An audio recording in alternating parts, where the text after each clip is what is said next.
you may remember some things called perfect square trinomials, okay, being the squares of binomials. We've dealt with these before because remember, this is where we had something like x plus 4 squared, which we knew was the same thing as x plus 4 times the quantity x plus 4, which we could rewrite as x squared plus 8x plus 16, because remember we used the formula a squared plus 2ab plus b squared, okay?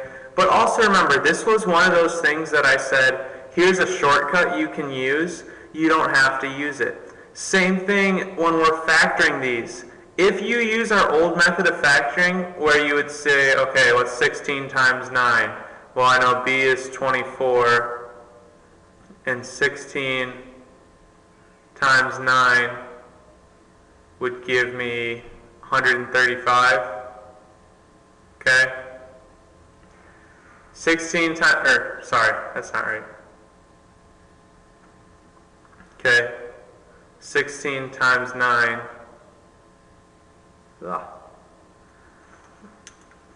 is not 135, it should be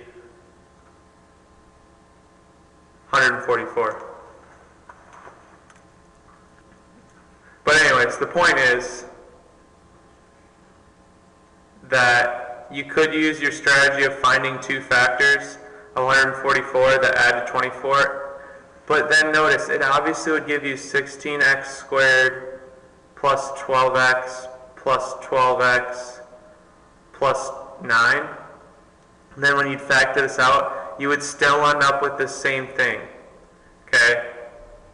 Now, if you're more comfortable just using the same way we've used, and for some of you that very well may be the case, go ahead and just keep using this old method, because sometimes it's easier to just do things the same way. But if you can see this easily and say, okay, well, the first term is a perfect square, and then the middle term is 2 times the square roots of the first and last terms, and the last term is something squared, then you can use this shortcut. But it's not too much more work to just do it the old way. I just want to make sure I show you the shortcut. So looking here, is the first term a perfect square in this example?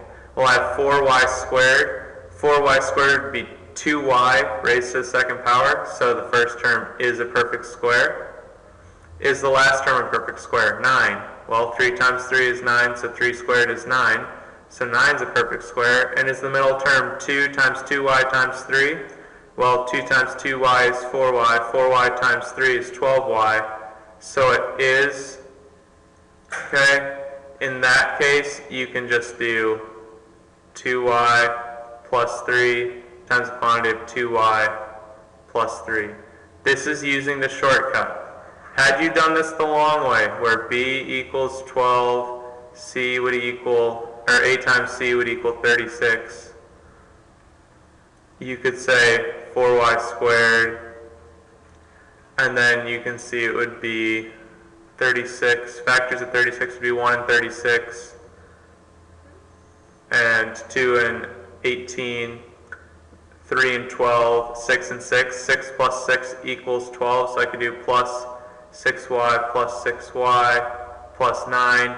Factor out my common terms, I would have 2y times the quantity of 2y plus 3. And then I would factor out a 3 here, so plus 3 times the quantity of 2y plus 3. And then notice when I rewrite this, because I have the same thing in parentheses, I can do 2y plus 3 times the quantity of 2y plus 3. And believe it or not, I ended up getting that exact same answer. Either method will get you there. Use the method you are most comfortable with. For some of you, that very well may be just doing this old way that we learned it. Now looking at part B, is the first term a perfect square? 9x squared is 3x all raised to the second power, so that is a perfect square. Is the last term a perfect square? 4 is a perfect square. Yeah.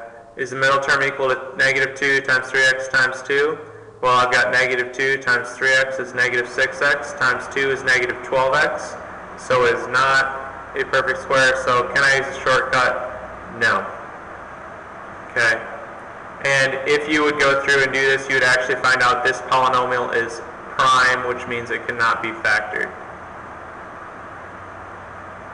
Now, just because something isn't a perfect square does not mean that it's prime, but if you would go through and try to do this one, you would find out it actually is prime.